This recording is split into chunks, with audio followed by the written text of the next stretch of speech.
Old Town Artisan Studio was founded about 10 years ago now. We just had our 10-year celebration.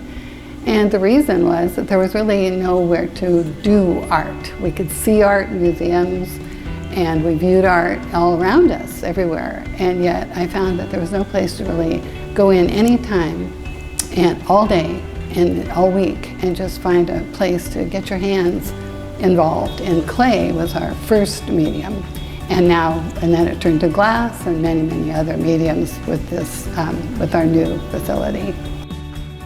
When you're here and you see people come in and they're just so excited that they've created something beautiful, and they didn't know that they could do that before. And I think one of the most wonderful times was seeing a couple with Alzheimer's come in, and a fellow just so blank at first. His expression was not there, and they didn't think that he would be involved. And we laid a piece of clay down with a little template of a fish, and the next thing I knew, he took the needle tool out of my hand and he was forming the shape. And he took his little finger and made scales into the wet clay, remembering that that's what a fish looked like. So for his family, that was thrilling, because he hadn't remembered their names for years, but he could remember this image, and he made something beautiful.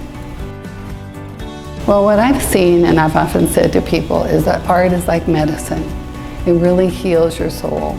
And I discovered art because I was depressed, and someone handed me a piece of clay and said, let's get your mind on something else, and let's see what you could do with your imagination and form something with this 5-pound piece of clay.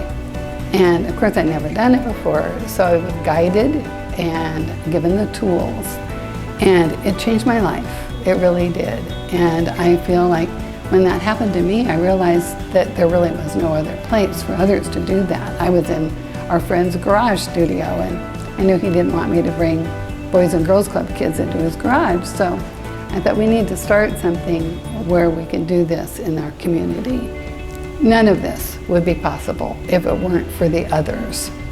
And I love that old African proverb that you can go fast alone, but you can go further with others. And there's been so many of those, from the beautiful staff and volunteers and donors, and that are just in love with what we're doing, and they want to be a part of it. And really, they've taken my dream to the fullest.